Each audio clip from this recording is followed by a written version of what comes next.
Hi my dears, welcome back to ராதிரா மைலோ vlogs. நாம் இன்றைக்கி எங்களோட 3rd year wedding anniversary vlog தான் பார்க்க போகிறோம். பார்க்கலாமா?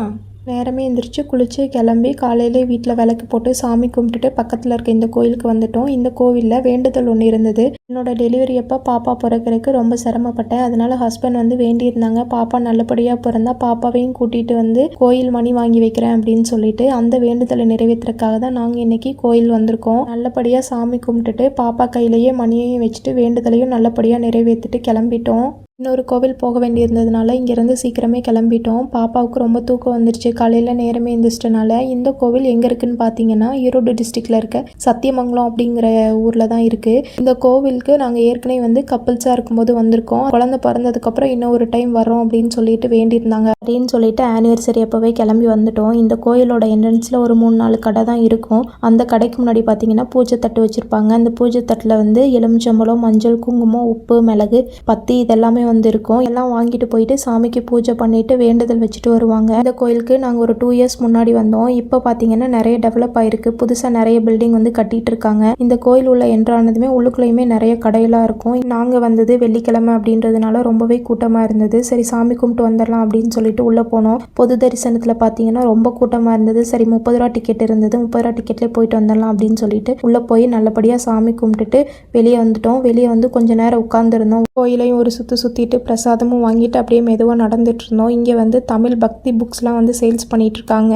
அதுக்கப்புறம் வந்து இங்கே குங்குமம் வந்து ஸ்பெஷல், அதனால குங்குமமும் சேல்ஸ் பண்ணிட்டு இருந்தாங்க.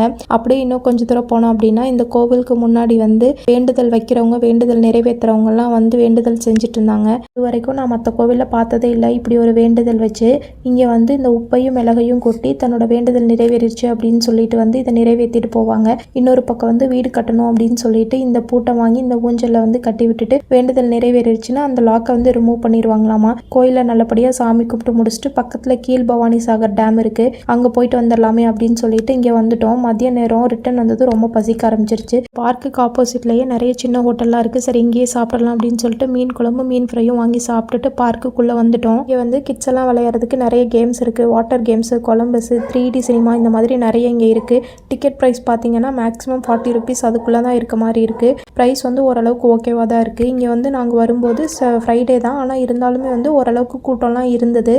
நிறைய கேம்ஸ் இருந்தது. அப்படியே நடக்கலாமே அப்படின்னு சொல்லிட்டு அப்படியே கொஞ்சம் தூரம் அப்படியே நடந்துட்டு இருந்தோம். பாப்பாவும் அப்படியே இருக்க எல்லாத்தையும் பார்த்துட்டு இருந்தாங்க.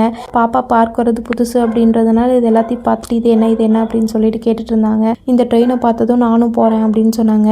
நாங்கள் இப்போ தான் சாப்பிட்டு வந்தோம், இந்த மாதிரி எதுலையாவது போனோன்னா வாமிட் பண்ணிடுவோம் அப்படின்னு சொல்லிட்டு அப்படியே பாப்பாவை கூட்டிகிட்டு போயிட்டோம். அப்படியே கொஞ்சம் தூரம் நடந்துட்டு இருந்தோம். கிட்ஸ் விளையாண்டு இருந்த ஏரியா பார்த்தீங்கன்னா ஓரளவு நீட்டாக தான் இருந்தது. சரி அப்படியே முன்னாடி நடக்கலாம் அப்படின்னு சொல்லிட்டு நடந்துட்டு இருந்தோம். இது போயிட்டே இருக்கு. நாங்களும் அப்படியே சரி போகலாம், எவ்வளோ தூரம் தான் போகலாம் அப்படின்னு சொல்லிட்டு நாங்கள் அப்படியே முன்னாடி போயிட்டு இருந்தோம். இங்கே போட்டிங்லாம் இருக்குது. போட்டிங் பார்த்தீங்கன்னா தண்ணி ஒரு சைடு வந்து ரொம்ப க்ளீனாக நீட்டாக அழகாக இருக்குது பார்க்கவே. இன்னொரு பக்கம் ஃபுல்லாக டஸ்ட்டாக இருந்தது. சரி எதுக்கு இதில் போயிட்டு அப்படின்னு சொல்லிட்டு அதுக்கப்புறம் அப்படியே முன்னாடி போகலாம் அப்படின்னு சொல்லிட்டு போயிட்டோம். எனக்கு இந்த மாதிரி ஊஞ்சலில் விளையாடுறதுனா ரொம்ப பிடிக்கும். சரி இங்கேயும் ஊஞ்சல்லாம் இருந்தது, நான் போய் விளையாடுறேன் அப்படின்னு சொல்லிட்டு போயிட்டு இருந்தேன். இங்கே பார்த்தீங்கன்னா நானும் வெயிட் பண்ணுறேன். ஒரு 1/2 மணி நேரமாக வெயிட் பண்ணிகிட்டே இருக்கேன். எல்லோரும் விளையாண்டுட்டே இருந்தாங்க. சரி எப்படியா இருந்தாலும் வெயிட் பண்ணி விளையாண்டுட்டு தான் போகணும் அப்படின்னு சொல்லிட்டு வெயிட் பண்ணிட்டு இருந்தேன். அதுக்கப்புறம் தான் ஒரு வழியாக எல்லாரும் கிளம்பிட்டாங்க. சரி விளையாடுவோம் அப்படின்னு சொல்லிட்டு உட்காந்துருந்தேன். என் ஹஸ்பண்ட் நான் ஆடுறேன், நீ விளையாடு அப்படின்னு சொல்லி சொன்னார். ஒரு 10 நிமிஷம் அவர் ஆட்டி விட்டுட்டு இருந்தார். நானும் அப்படியே ஆடிட்டு இருந்தேன். போக வேகமாட்ட ஆரம்பிச்சிட்டாரு. நிறுத்துங்கன்னு சொல்லிட்டு கத்திட்டு இருந்தேன். எனக்கு பிடிக்கும் தான், ஆனால் இருந்தாலும் ஹைட்டுக்கு போகும்போது கொஞ்சம் பயமாயிடுச்சு. அப்புறம் பாப்பா ஆப்போசிட்டில் இருந்துட்டு நானும் வரேன் அப்படின்னு சொல்லிட்டு இருந்தா. சரி அவளையும் உட்கார வச்சு ஒரு தடவை ஆட்டிடலாம் அப்படின்னு சொல்லிட்டு ஆட்டிட்டு இருந்தேன். அவளும் என்ஜாய் பண்ணிட்டு இருந்தா. இந்த பார்க்கோட லென்த் ரொம்ப அதிகம். நாங்கள் பாதி வரைக்கும் தான் போனோம், அதுக்கு மேலே லேட் ஆயிடுச்சு அப்படின்னு சொல்லிட்டு கிளம்பிடலாம் அப்படின்னு சொல்லிட்டு கிளம்பிட்டோம். வெளியில் ஃப்ரூட்ஸ்லாம் நிறைய வச்சுருந்தாங்க. சரி வாங்கி சாப்பிட்டுட்டு அப்படியே கிளம்பிடலான்னு சொல்லிட்டு கிளம்பிட்டோம். என் தம்பி எங்களுக்கே தெரியாமல் வந்து கேக் வாங்கி வச்சுருந்தான் சர்ப்ரைஸாக. வீட்டுக்கு வந்துட்டு ஃப்ரெஷ்ஷப் ஆகிட்டு சரி வெளியே கிளம்பலாம் அப்படின்னு சொல்லிட்டு பிளான் பண்ணியிருந்தோம். அப்புறம் தம்பி கேக் வாங்கி வச்சுருந்தனால சரி அதையும் கட் பண்ணிவிட்டு அதுக்கப்புறம் கிளம்பலாம் அப்படின்னு சொல்லிட்டு கட் பண்ணிட்டு இருந்தோம். பாப்பாவுக்கு கேண்டில் ஊதுறதுனா ரொம்ப பிடிக்கும். அவள் வந்து கட் பண்ணிட்டு இருந்தா. கட் பண்ணுவா, நான் சாப்பிட மாட்டா, பிடிக்காது அப்படின்னு சொல்லிடுவா. அதுக்கப்புறம் நாங்களும் கேக்கெல்லாம் வெட்டி சாப்பிட்டுட்டு கிளம்பிட்டோம். கொஞ்சம் ஷாப்பிங் வேறு இருந்ததுனால சரி போயிட்டு வந்துடலாம் அப்படின்னு சொல்லிட்டு போயிட்டு வீட்டுக்கு வந்துட்டோம். வீட்டுக்கு வந்து சரி தூங்கிடலாம் அப்படின்னு சொல்லிட்டு போய் பெட்டில் போய் படுத்தாச்சு. அதுக்கப்புறம் தான் என் தம்பி வந்து இந்த கிஃப்ட்டை கொண்டு வந்து கொடுத்தான். பார்க்கவே வந்து ரொம்ப இமோஷனலாக ஹாப்பியாக இருந்தது. இதுதான் எங்களோட ஃபஸ்ட்டு ஃபேமிலி ஃபோட்டோ. நிறைய ஃபோட்டோ எடுத்திருக்கோம், நான் ஃபோட்டோ ஃப்ரேம் பண்ணதில்லை. ஸோ இந்த ஃபோட்டோ வந்து எங்களுக்கு ரொம்ப ஸ்பெஷல். இந்த vlog பிடிச்சிருந்தா லைக், ஷேர் அண்ட் சப்ஸ்கிரைப் பண்ணுங்கள். விசஸையும் கமெண்ட் பண்ணுங்க. Thank you.